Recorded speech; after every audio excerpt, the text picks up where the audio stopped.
Dear friends, today I've asked Limoj to bring us the summary of yesterday's Bible study. Over to you, Limoj. Thank you, Achin. Um, Yesterday we learned about Paul's second missionary journey, which is believed that it happened between AD 51 and 53, and it took almost 18 months. And he was throughout this 18 months he was living in Corinth, and he has written two letters to Thessalonians. And the mention about the second missionary journey is in Acts 16 to 18. So yesterday we have gone through the introduction of Paul's second missionary journey, and the outline was started with a dispute between Paul and Barnabas, which is mentioned in Acts 15 verses 36 to 41. We had a detailed study about Acts chapter 15 verses 36 to 41. In chapter 15 verse 36, we have learned that uh, Paul it was Paul's idea for the second missionary journey, and the purpose was to visit the places where they preach the gospel and follow up on the believers. There was a dispute happened between Paul and Barnabas, and the reason for the dispute was John Mark. And Paul was of the opinion that John is not fit for a missionary lifestyle. Uh, as a result of the dispute, Paul and Barnabas part ways, which is mentioned in Acts chapter 15, verses 39. Uh, and Barnabas accompanied with John Mark and continued his journey to Cyprus, because Cyprus was the home country for Barnabas. And we also read and understood that Barnabas and John Mark are cousins, which is mentioned in Colossians chapter 4, verse 10. John Mark was useful to Paul during his imprisonment in Rome, which we read in 2 Timothy chapter 4, verse 11. Uh, it is John Mark who wrote the Gospel according to Mark, and it is believed that Barnabas, as the name indicates, as the word, uh, as the meaning of the name indicates, he was really a son, which is son of encouragement, and he was really an encouragement towards the missionary journey. And that was the last mention about Barnabas in Acts. Uh, and Paul has continued his journey with his new companion Silas. And we first read of Silas in Act chapter 15 in Jerusalem Council. And we also read that he had a prophetic ministry, and Peter called him a faithful brother, which we read in First Peter chapter 5 and verse 12. And he had traveled and ministered with Paul in the second missionary journey. And Paul begins his journey with Silas through Syria and Sicilia, and with their mission of strengthening the churches. And we read this in Acts chapter 15, verses 40 and 41. So the takeaway from yesterday's chapter was everyone deserves a second chance, and why this is very important, because uh, uh, Paul once said that John is not fit for the fit for missionary due to missionary lifestyle, but later um, it was John Mark who was useful to Paul during his imprisonment in Rome. Over to you, Achin. Thank you, Limoj, for bringing a very clear summary of yesterday's Bible study. Dear friends, today we are going into the actual uh, second missionary journey of Paul. And as we go into that, it's going to take interesting turns, and we're going to learn very significant matters related to our faith. I hope you read this passage, Acts chapter, 16, 5. Now, this is where we stand. All of you are familiar with this chart. So this is where we stand. I'm not spending too much time on that. An outline for Acts chapter 16. We divide it into three parts, as we know that we are going according to places. So the first place, what we are going to study today is Galatia, Acts chapter 16, verse 1 to 5.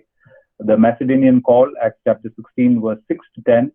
And tomorrow we will, or next week, we will study Philippi, that is Acts chapter 16, verse 10 to 40. These are the three breakups of Acts chapter 16. Now, you're familiar with this map also. Now, this is the second missionary journey. We know that Paul is here in Antioch, and he traveled to Tarsus, and which is his home country, hometown. And then from there, he goes to Derbe, Lystra, and then he proceeds on his missionary journey. We saw yesterday that he didn't take the sea route, which he had taken earlier, which is from Antioch to Salamis, but this time he has taken the land route. So we'll be coming to this map a little later. Now, first I want to discuss with you about, in Galatia, Acts chapter 16, verse 5, the route that Paul took. We understand from the, we will come to this map a little later, but first point is, in verse 1, it says that Paul came to Derbe and Lystra. So we know that you can see where Derbe is. That was his first stop, and then he went to Lystra. That is what we understand from verse 1. Then it's in verse 6, it says that they passed through Phrygian and Galatian regions. So what are the Phrygian and Galatian regions? So these two lines that you see, that passage is what we believe that Paul, the journey that Paul took. The region below those lines and above the yellow line are the region below the yellow line. The bottom yellow line is Phrygian region, and the region above the upper line, yellow line, is the Galatian region. So he is not diverting into those areas. We will come a little later why he didn't go into those places. But we can kind of identify that he took a straight route from Lystra, and you can see the red line also, which shows that he has not ventured much into Galatian and the Phrygian regions. Okay, then it says that they came to Mysia. So you know where Mysia is. Now you can see the yellow, the round there. And that is where Mysia is. And then in verse 8, it says, passing by Mysia, they came to a place called Troas. So Troas. So that is where it should be Troas. It's spelled wrong. So Troas is where this is the last bit of Asia Minor. We will I'll explain what Asia Minor is. And then we see that it is the Black Sea, Aegean Sea, and then another continent. We'll be coming to that. So I want you to picturize that he's kind of taking a straight route. He is not diverting into other areas, which are also important areas in Asia Minor and Galatia. So, but he's not diverting into those areas. So we kind of get an idea about the route that Paul is taking in a second missionary journey. So after that, the second point is, now we're going to see about a little bit about Derbe and Lystra. Derbe and Lystra, as we know, are in Galatia, that we studied last time. Something significant connected to Paul's second missionary journey is Derbe is where Paul last visited in his first missionary journey. You remember that he went to Derbe, and then he went back to Lystra and Iconium, and then Antioch Pisidia, and then he came down and back to Antioch. So that was, Derbe was the last place that he visited in his first missionary journey. And in his second missionary journey, it is the first place that it is as mentioned. Then now about Lystra. Lystra also he visited during his first missionary journey. Yesterday we saw that the purpose of Paul planning his second missionary was to go back to the places where they preached the gospel and to strengthen the believers. So we should remember what Lystra was a very, very interesting place. We should not forget what all happened. So just like to bring your memory to Acts chapter 14, 8 to 20. You remember that Paul healed a lame man, and then all the people mistook Paul and Barnabas to be uh, Zeus and Hermes. So they wanted to worship them as gods. The same people stoned and dragged Paul outside the city, assuming that he is dead. So imagine that he has the courage and the boldness to go back to the place where he was treated very badly, and he is going back to visit the believers there. So a bit about Derbe and Lystra. Now we come to the point C, is that there is a new member in Paul's team. We know that Paul and Barnabas parted ways in Acts chapter 15 to the end of the chapter, and then Paul started his journey with Silas, and now they have a new member called Timothy. So Acts chapter 16, verse 1 and 2, Paul came to Derbe and then to Lystra, where a disciple named Timothy lived, whose mother was Jewish and a believer, but whose father was a Greek. The believers at Lystra and Iconium spoke well of him. So let's try to understand who Timothy is. Timothy is a native of Lystra. His native town is Lystra. So he may have heard the gospel during Paul's first missionary journey. When Paul, in the first missionary journey, when he preached in Lystra, maybe he heard the gospel there. And in 1 Timothy chapter 1, verse 2, we know that 1 Timothy is a letter written by Paul to Timothy. And in writing that letter, in verse 2, he says, "To Timothy, my true son in the faith, grace, mercy, and peace from God the Father and Christ Jesus the Lord." And this is going to be our focus of our Bible study today, that Paul addresses Timothy as my true son in the faith. So that was the relationship that Paul had with Timothy, as one who caused the spiritual fervor in him, who ignited him to walk closely with God and also to become a disciple of Jesus. So Paul had a major role. Not only Paul, we also see that maybe we understand that Timothy actually witnessed Paul being stoned to death, and the kind of suffering that Paul and Barnabas went through and all the commotion that happened. Paul, as a young boy, maybe at that time, or a young man, was watching all this, and maybe that really moved him. And so we also know that he had a godly mother and grandmother. 2 Timothy chapter 1 verse 5 says, "I'm reminded of your sincere faith, which first lived in your grandmother Lois and in your mother Eunice, and I'm persuaded now it lives in you." So Timothy is from a very, very godly family.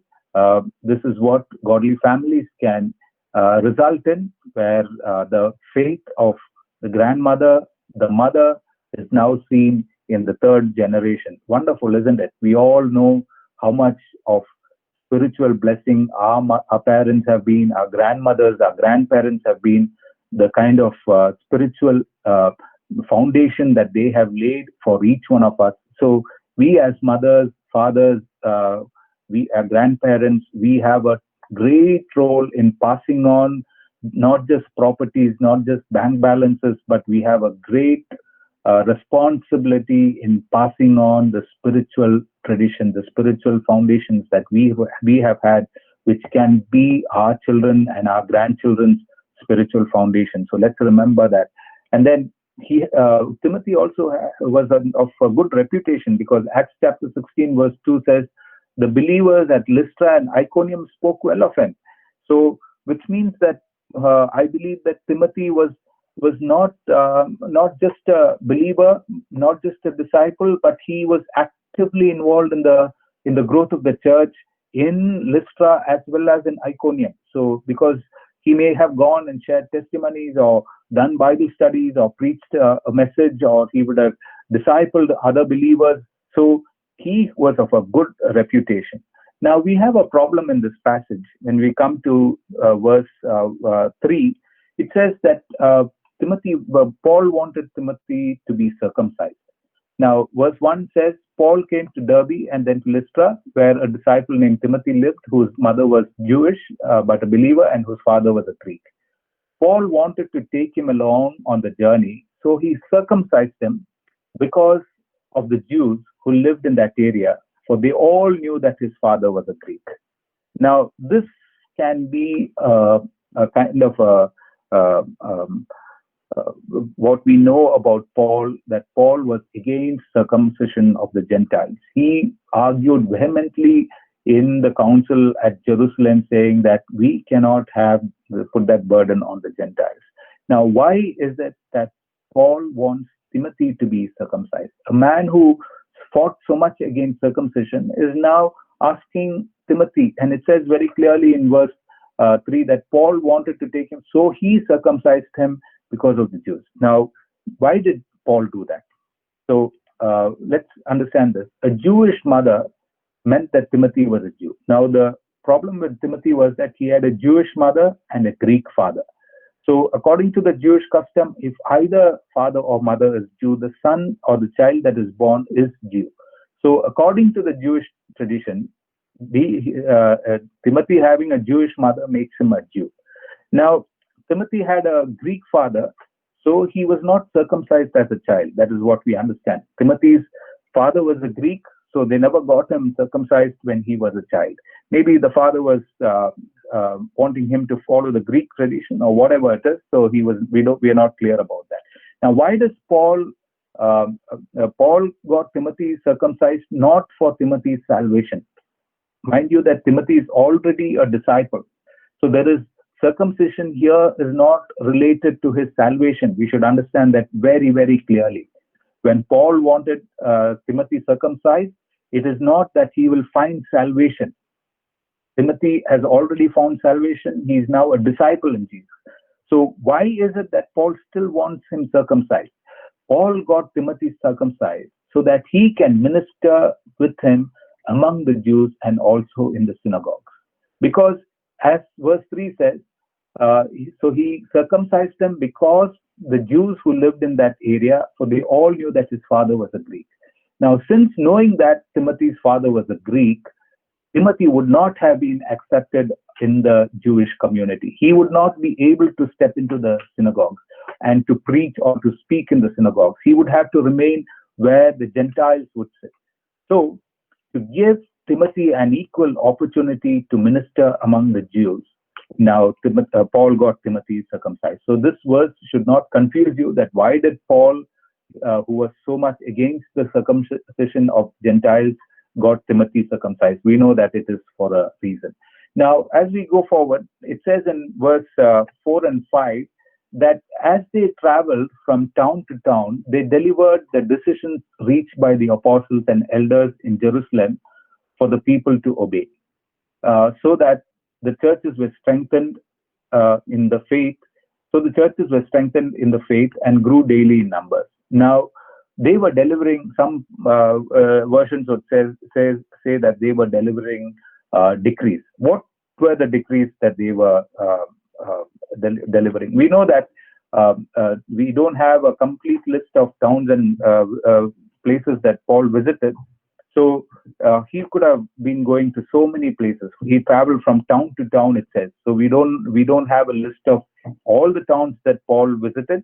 And the decrees, that was the decision of the Jerusalem Council. He was going to town and saying, Gentiles and believers, remember very clearly that you don't have to follow, you are not under the law of Moses, but you are saved by grace. You don't have to be circumcised. Even if the Jews tell you this is the ruling of the Jerusalem Council.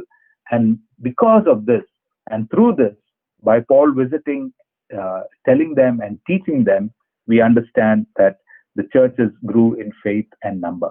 So this was the result of Paul visiting, going from town to town, not just delivering these decisions. He was not going there as a postman or a courier to inform them, but he was strengthening, teaching them the word of God and strengthening them in their faith.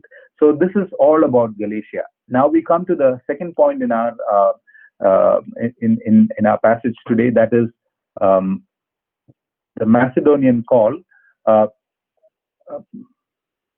Please note that there is a point here that is called the Macedonian call. Now and this is point A. There is some error in the slides here. So the point that has to be written on top is the Macedonian call, and Acts chapter 16, verse 6 to 10. And the first point there, point A, is the Spirit not allowing to preach. So remember, the point A is the Spirit not allowing to preach. This is Acts chapter 16, verse 6 and 7. When you read Acts chapter 16, verse 6 and 7, remember that route that Paul is taking, a straight route.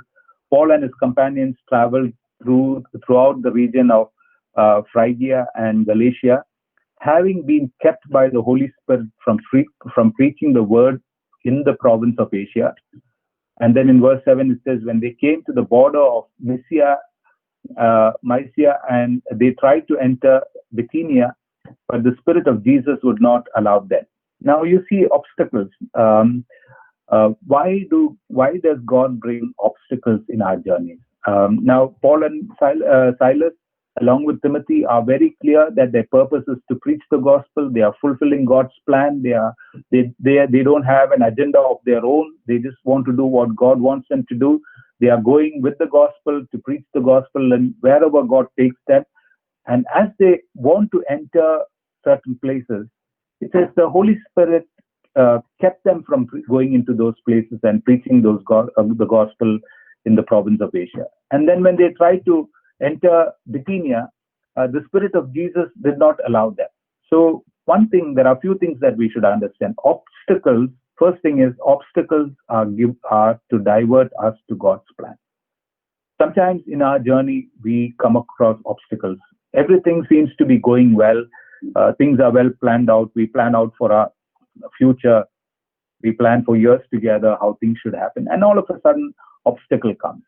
And we really can't see something beyond that. And we say, I've been faithful to God. I've been wanting to do what God wants me to do. Why is this obstacle in my life? It may be a diversion for you to fulfill what you have planned, and what God has planned may be different. And so for you to divert into God's plan from the route that you are taking, God can bring obstacles. The second reason why God brings obstacles are to avoid pitfalls. We do not know the pitfalls that are ahead of us. So always remember, the obstacle is much smaller than the pit that you would have fallen into, that is on your journey. So remember that God brings obstacles for us to avoid major pitfalls. So it may look that it is something hard, and why is this happening to me? I never expected this to happen. But remember, obstacles God places for us so that we may avoid pitfalls. And then obstacles are also given for introspection. Sometimes we are so confident and we think we know everything, and we act overconfident, and we know that we forget to see who we are, and we forget to see God's greatness in our lives. So it is a time for introspection. It is to look into ourselves. What are we doing? What is our purpose in life? Are we being too selfish? Are we being too over ambitious? Are we neglecting people? Are we not sensitive to those around us? So obstacles can come for introspection. And finally, all obstacles are given so that we look to God and submit to His will. Again, related to the previous point, we may be so confident in ourselves that we can even forget God. So sometimes God brings obstacles so that we can stop. Oh, I have not been praying. I have not been studying God's word. I have not been attending church. I have not been taking part in activities that God wants me to. What I was doing earlier, I'm not doing now. Now, these are, when obstacles come, it is a time for us to look up to God. And sometimes we think we can do everything in our own strength, and we tend to diminish God's role in our life. And God brings an obstacle for us to stop and look up and say, oh God, yes, I need to refocus myself. And I want to leave two verses with you. That is Isaiah chapter 22, verse 22. If you are facing obstacles in life, this is about the house of David. I will place on his shoulder the key of the house of David. What he opens, no one can shut, and what he shuts, no one can open. Very, very important verse. And a similar verse in Revelation chapter 3, verse 7, to the angel of the church in Philadelphia, write, these are the words of him who is holy and true, who holds the key of David. What he opens, no one can shut, and what he shuts, no one can open. So friends, there are times in our life where we face obstacles, where we face closed doors, shut doors, and what God has shut for us, no one can open. Believe that and trust when you face closed doors in your life, when you face obstacles, believe that God has brought it with a purpose. Now, going further, the second point in this is the call. We see the call that in Acts chapter 16, verse 9 and 10. So in Acts chapter 16, verse 9 and 10, going into this Macedonian call, during the night, Paul had a vision of a man of Macedonia standing and begging him, come over to Macedonia and help us. After Paul had seen the vision, we got ready at once to leave for Macedonia, concluding that God had called us to preach the gospel to them. If I were having a face-to-face Bible study with you, I would have asked you in verse 10, what does it mean by saying we got ready at once to leave for Macedonia? I wish I could get an answer from you. Obviously, the answer is Luke is also present with them. But Luke is the one who is writing Acts. And when he says we got ready at once, Luke is part of the team now. So he is part of the team that is moving with Paul, Silas, and Timothy. Now, what does this verse actually mean? You know, the beauty of this verse is it is an answer to all the obstacles that Paul saw. It says, the second part of verse 10 says, concluding that God has called us to preach the gospel to them. What does that concluding that God has called us? That concluding means of all the obstacles that brought them not to go to Bithynia and not to go to Galatia and all these things, that is the conclusion. Why did God bring all those obstacles? Because he wanted them to preach in Macedonia. And that is why God was taking them through the straight roads. You know something about obstacles? Sometime in life, we will thank God for them. We will say, thank God for that shut door. Thank God for that obstacle that you brought as I was moving. I thought that is the end of it. I thought I'm going to lose everything. But I'm glad that obstacle came. A failure can be an obstacle. A loss can be an obstacle. A loss of job can be an obstacle. So many things. Ill health can be an obstacle. So remember that you will understand the wonderful plans of God. Here Paul says, now I conclude, I know why those obstacles. So he finds the answer to the obstacles. Secondly, you see that God had a plan for the spread of the gospel to Europe. Macedonia is in Europe, and Paul and Silas are now in Asia Minor. So Asia, you will find that Asia is mentioned in the New Testament. Asia that is mentioned in New Testament is Asia Minor, which is modern day Turkey. So I want you to have a look at this map.